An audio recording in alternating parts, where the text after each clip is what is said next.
ओम शांति। मुरली है 7 जून 2024। बाप दादा के मधुर महावाक्य। मीठे बच्चे, तुम आपस में रूहानी भाई भाई हो। तुम्हारा एक दो से अति प्यार होना चाहिए। तुम प्रेम से भरपूर गंगा बनो। कभी भी लड़ना झगड़ना नहीं। तुम आपस में रूहानी भाई भाई हो। तुम्हारा एक दो से अति प्यार होना चाहिए। तुम प्रेम से भरपूर गंगा बनो। कभी भी लड़ना झगड़ना नहीं। आज का प्रश्न है, रूहानी बाप को कौन से बच्चे बहुत बहुत प्यारे लगते हैं? रूहानी बाप को कौन से बच्चे बहुत बहुत प्यारे लगते हैं? बाबा ने उत्तर दिया, जो श्रीमत पर सारे विश्व का कल्याण कर रहे हैं। जो श्रीमत पर सारे विश्व का कल्याण कर रहे हैं, जो फूल बने हैं, कभी भी किसी को कांटा नहीं लगाते, आपस में बहुत बहुत प्यार से रहते हैं, कभी रुसते नहीं। ऐसे बच्चे बाप को बहुत बहुत प्यारे लगते हैं। जो देह अभिमान में आकर आपस में लड़ते हैं, लून पानी होते हैं, वह बाप की इज्जत गवाते हैं। वह बाप की निंदा कराने वाले निंदक हैं। बाबा ने क्या कहा? कौन से बच्चे बाप को बहुत प्यारे लगते हैं? जो श्रीमत पर चलकर सारे विश्व का कल्याण करते हैं, जो फूल बनते हैं, कभी किसी को कांटा नहीं लगाते, आपस में बहुत बहुत प्यार से रहते हैं, कभी रूसते नहीं। ऐसे बच्चे बाप को बहुत प्यारे लगते हैं। और जो देह अभिमान में आकर लड़ते हैं, लून पानी हो जाते हैं, वो क्या करते हैं? बाप की इज्जत गवाते हैं। बाप की निंदा कराने वाले निंदक हैं। ओम शांति। जैसे रूहानी बच्चों को अब रूहानी बाप प्यारा लगता है, वैसे रूहानी बाप को रूहानी बच्चे भी प्यारे लगते हैं। क्योंकि श्रीमत पर सारे विश्व का कल्याण कर रहे हैं। कल्याणकारी सब प्यारे लगते हैं। तुम भी आपस में भाई भाई हो, तो तुम भी जरूर एक दो को प्यारे लगेंगे ना। बाहर वालों से इतना प्यार नहीं रहेगा जितना बाप के बच्चों का आपस में होगा। तुम्हारा भी आपस में बहुत बहुत प्यार होना चाहिए।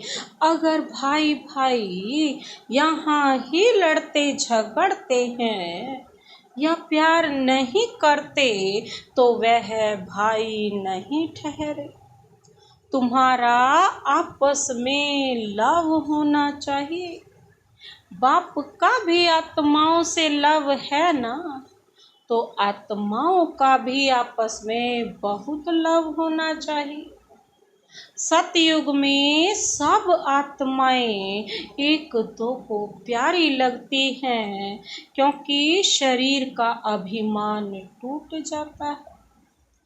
तुम भाई भाई एक बाप की याद से सारे विश्व का कल्याण करते हो, अपना भी कल्याण करते हो, तो भाइयों का भी कल्याण करना चाहिए। इसलिए बाप देह अभिमानी से देही अभिमानी बना रहे हैं। वो लौकिक भाई भाई तो आपस में धन के लिए, हिस्से के लिए लड़ पड़ते हैं। यहाँ लड़ने झगड़ने की बात नहीं। हर एक को डायरेक्ट कनेक्शन रखना पड़ता है। यह है बेहद की बात। योग बल से बाप से वर्षा लेना है, लौकिक बाप से स्थूल वर्षा लेते हैं। यह तो है रूहानी बाप से रूहानी बच्चों को रूहानी वर्षा। हर एक को डायरेक्ट बाप से वर्षा लेना। जितना जितना इंडिविजुअल बाप को याद करेंगे उतना वर्षा मिलेगा। बाप देखेंगे आपस में लड़ते हैं तो बाप कहेंगे कि तुम तो निधन के हो क्या, कोई वली वारिस नहीं है क्या। रूहानी भाई भाई को झगड़ना नहीं चाहिए। अगर भाई भाई होकर आपस में लड़ते झगड़ते हैं, प्यार नहीं है, तो जैसे रावण के बन जाते। वह सब आसुरी संतान ठहरे। फिर दैवी संतान और आसुरी संतान में जैसे कि फर्क नहीं रहता, क्योंकि देह अभिमानी बनकर ही लड़ते हैं। आत्मा आत्मा से लड़ती नहीं है। इसलिए बाप कहते हैं मीठे मीठे बच्चे, आपस में लून पानी नहीं होना। होता है तब समझाया जाता है। फिर बाप कहेंगे यह तो देह अभिमानी बच्चे हैं, रावण के बच्चे हैं, हमारे तो नहीं हैं, क्योंकि आपस में लून पानी होकर रहते हैं। तुम 21 जन्म हीर खंड होकर रहते हैं। इस समय देही अभिमानी बन रहना है। अगर आपस में नहीं बनती है तो उस समय के लिए रावण संप्रदाय समझना चाहिए। आपस में लून पानी होने से बाप की इज्जत गंवाएंगे। भल ईश्वरीय संतान कहते हैं, परंतु आसुरी गुण है तो जैसे देह अभिमानी है, देही अभिमानी में ईश्वरीय गुण होते हैं। यहाँ तुम ईश्वरीय गुण धारण करेंगे तब ही बाप साथ में ले जाएंगे। फिर वही संस्कार साथ में जाएंगे। बाप को मालूम पड़ता है कि बच्चे देह अभिमान में आकर लून पानी हो रहते। वह ईश्वरीय बच्चे कहला न सके। बाबा कहते हैं वह ईश्वरीय बच्चे कहला न सके। कितना अपने को घाटा डालते हैं, माया के वश हो जाते हैं। आपस में लून पानी नमक पानी मतभेद हो जाता है। यूँ तो सारी दुनिया ही लून पानी है, किसी का आपसे प्यार नहीं है। लेकिन अगर ईश्वरीय संतान भी लून पानी हो तो बाकी फर्क क्या रहा।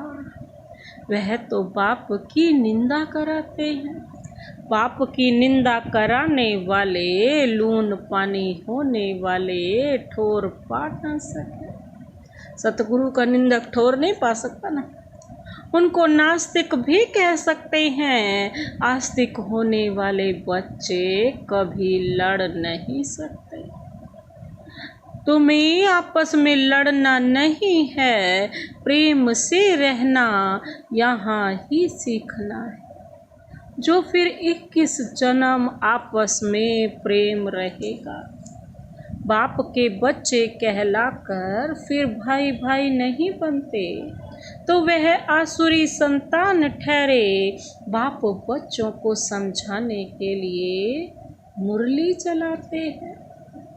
लेकिन देह अभिमान के कारण उन्हों को यह भी मालूम नहीं पड़ता कि बाबा हमारे लिए कह रहे हैं। माया बड़ी तीखी है, जैसे चूहा काटता है, जो मालूम ही नहीं पड़ता है। माया भी बड़ी मीठी मीठी फूंक दे और काट लेती है। पता भी नहीं पड़ता है। आपस में रुसना आदि आसुरी संप्रदाय का काम है। बहुत सेंटर्स में लून पानी होकर रहते हैं, अभी कोई परफेक्ट तो बने नहीं है। माया वार करती रहती है। माया ऐसा माथा मोड़ लेती है जो पता नहीं पड़ता है। बाबा कहते अपने दिल से पूछना है कि हमारा आपस में प्रेम है व नहीं। प्रेम के सागर के बच्चे तो हो, प्रेम से भरपूर गंगा बनना चाहिए। लड़ना झगड़ना, उल्टा सुल्टा बोलना, इससे ना बोलना अच्छा है। कहते भी है ना, hear no evil, see no evil. अगर किसी में क्रोध का अंश है तो वह लव नहीं रहता है। इसलिए बाबा कहते हैं रोज अपना पोता मेल निकालो। आसुरी चलन सुधरती नहीं तो फिर नतीजा क्या निकलता है? क्या पद पाएंगे? बाप समझाते हैं कोई सर्विस नहीं करेंगे तो फिर क्या हालत हो जाएगी। पद कम हो जाएगा।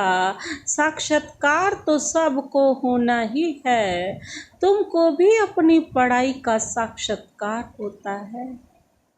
साक्षात्कार होने के बाद ही फिर तुम ट्रांसफर होते हो।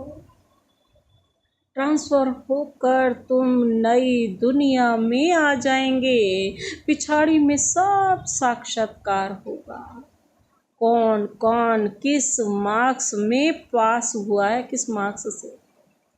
पापा कहते हैं फिर रोएंगे, पीटेंगे, सजाएं भी खाएंगे, पछताएंगे।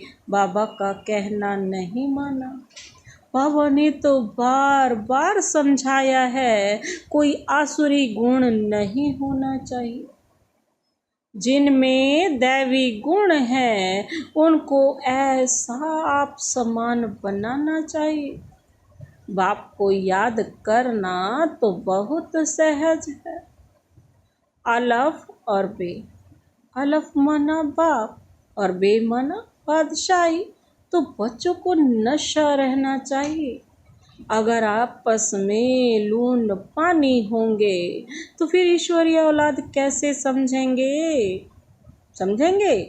बाबा समझेंगे यह आसुरी औलाद है। माया ने इसे नाक से पकड़ लिया है, उनको पता भी नहीं पड़ता है। सारी अवस्था डामाडोल। पद कम हो पड़ता है। तुम बच्चों को उन्हें प्रेम से सिखाने की कोशिश करनी चाहिए। प्रेम की दृष्टि रहनी चाहिए। बाप प्रेम का सागर है तो बच्चों को भी खींचते हैं ना। तो तुमको भी प्रेम का सागर बनना है। जैसा बाप वैसे बच्चे। बाप बच्चों को बहुत प्यार से समझाते हैं, अच्छी मत देते हैं। ईश्वरीय मत मिलने से तुम फूल बन जाते हो। सब गुण तुमको देते हैं। देवताओं में प्यार है ना, तो वह अवस्था तुम्हें यहाँ जमानी है। इस समय तुमको नॉलेज है, फिर देवता बन गए तो नॉलेज नहीं रहेगी। वहाँ दैवी प्यार ही रहता है, तो बच्चों को अब दैवी गुण भी धारण करने। अभी तुम पूज्य बनने लिए पुरुषार्थ कर रहे हो, अभी संगम पर हो। बाप भी भारत में आते हैं, शिव जयंती मनाते हैं, परंतु वह कौन है, कैसे, कब आते, क्या करते हैं, यह नहीं जानते। तुम बच्चे भी अभी नंबरवार पुरुषार्थ अनुसार जानते हो। जो नहीं जानते वह किसको समझा भी नहीं सकते, फिर कम पद हो जाता है। स्कूल में पढ़ने वालों में कोई की चलन खराब होती है, तो कोई की सदैव अच्छी चलन रहती है। कोई प्रेजेंट रहे, कोई एब्सेंट। बाबा कहते हैं यहाँ प्रेजेंट वह है जो सदैव बाप को याद करते हैं, जो यहाँ रहकर यहाँ बैठे हुए भी बाहरी देही दुनिया में खोए हुए हैं, तो बाबा कहते हैं वो प्रेजेंट नहीं है, वो एब्सेंट है। जो बाप की याद करते हैं, स्वदर्शन चक्र फिराते रहते हैं। बाप कहते हैं उठते बैठते तुम अपने को स्वदर्शन चक्रधारी समझो। भूलते हो तो एब्सेंट हो जाते हो। जब सदैव प्रेजेंट होंगे तब ही उच्च पद पाएंगे, भूल जाएंगे तो कम पद पाएंगे। बाप जानते हैं अभी टाइम पड़ा है, उच्च पद पाने वालों की बुद्धि में यह चक्र फिरता होगा। कहा जाता है ना, शिव बाबा की याद हो, जब प्राण तन से निकले इतना तो करना स्वामी। क्या करना? कि शिव बाबा की याद हो, मुख में ज्ञान अमृत हो, तब प्राण तन से निकले। अगर कोई चीज से प्रीत होगी तो बाबा कहते हैं क्या होगा? अंत काल में यह याद आती रहेगी। खाने का लोभ होगा तो मरने के समय वह चीज ही याद आती रहेगी, यह खाऊंगी। बाबा कहते हैं फिर पद भ्रष्ट हो पड़ेगा। बाप तो कहते हैं क्या करो, सारा दिन स्वदर्शन चक्रधारी होकर मरो और कुछ भी याद ना करो। कितना कठोर शब्द। बाबा कहते हैं स्वदर्शन चक्रधारी होकर मरो, सारा दिन स्वदर्शन चक्र घूमता रहे। ये कैसे कैसे हमारी डिग्री डिग्रेड होते होते होते आज अंतिम में संगम युग पर बाप ने स्वयं आकर के सारा कुछ बताया, सारा परिचय दिया आदि मध्य अंत का। उसको कैसे हमने चक्र लगाया और कैसे फिर लगाएंगे हर पल ये फिर से, तो ये याद रखो। बाप समझाते तो बहुत है। बाबा क्या कहते, मरो बिगर कोई संबंध, जैसे आत्मा आई है वैसे जाना है। लोभ भी कम नहीं है, लोभ है तो पिछाड़ी समय वही याद आता रहेगा। नहीं मिला तो उसी आश में मर जाएंगे। इसलिए तुम बच्चों में लोभ आदि भी नहीं होना चाहिए। बाप समझाते तो बहुत हैं, परंतु समझने वाले कोई समझे। बाप की याद को एकदम सीने से लगा दो। बाबा, ओहो बाबा, बाबा बाबा मुख से कहना भी नहीं है, अजप्पा जाप चलता रहे श्वासोश्वास। बाप की याद में कर्मातीत अवस्था में यह शरीर छूटे तब ऊंच पद पा सकते हो। अच्छा, मीठे मीठे सिक्की लधे बच्चों प्रति मात पिता बाप दादा का याद प्यार और गुड मॉर्निंग रूहानी बाप की रूहानी बच्चों को नमस्ते। हम रूहानी बच्चों की रूहानी बाप दादा को नमस्ते नमस्ते नमस्ते। Good morning. शुक्रिया बाबा, शुक्रिया। धारणा के लिए मुख्य सार है, पहला पॉइंट है प्रेम से भरपूर गंगा बनना है। सबके प्रति प्रेम की दृष्टि रखनी है। कभी भी मुख से उल्टे बोल नहीं बोलने। प्रेम से भरपूर गंगा बनना है। सबके प्रति प्रेम की दृष्टि रखनी है। कभी भी मुख से उल्टे बोल नहीं बोलने। दूसरा पॉइंट है किसी भी चीज में लोभ नहीं रखना है। स्वदर्शन चक्रधारी होकर रहना है। अभ्यास करना है कि अंत समय कोई भी चीज याद ना आए।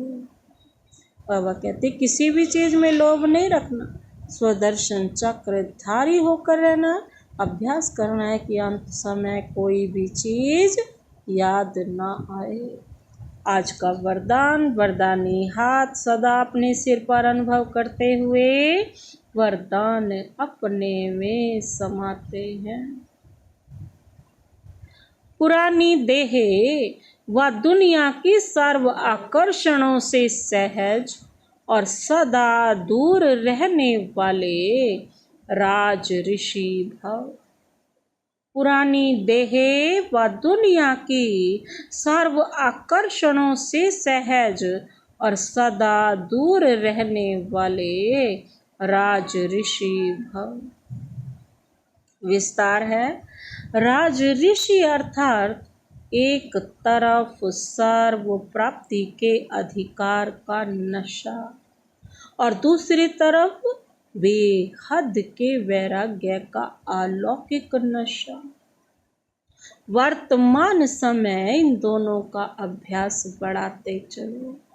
वैराग्य मन किनारा, किनारा नहीं, लेकिन सर्व प्राप्ति होते ही हद की आकर्षण मन बुद्धि को आकर्षित में नहीं लाए, उस आकर्षण में नहीं लाए मन और बुद्धि को। संकल्प मात्र भी अधीनता ना हो, इसको कहते हैं राज ऋषि।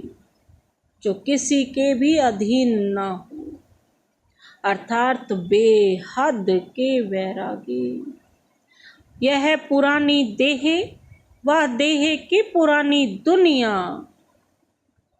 देह और देह की पुरानी दुनिया, व्यक्त भाव, वैभवों का भाव, इन सब आकर्षणों से सदा और सहज दूर रहने वाले वे हैं बेहद के वैरागी। आज का स्लोगन है, साइंस के साधनों को यूज करो लेकिन अपने जीवन का आधार नहीं बनाओ। साइंस के साधनों को यूज करो लेकिन अपने जीवन का आधार नहीं बनाओ। मातेश्वरी जी के मधुर महावाक्य। मातेश्वरी जी का मास ही चल रहा है ना। मातेश्वरी जी के मधुर महावाक्य, कितनी मीठी वाणी उनकी। देखो, मनुष्य कहते हैं कौरवों और पांडवों की आपस में कुरुक्षेत्र में लड़ाई लगी है, और फिर दिखलाते हैं पांडवों का साथी डायरेक्शन देने वाला श्री कृष्ण था।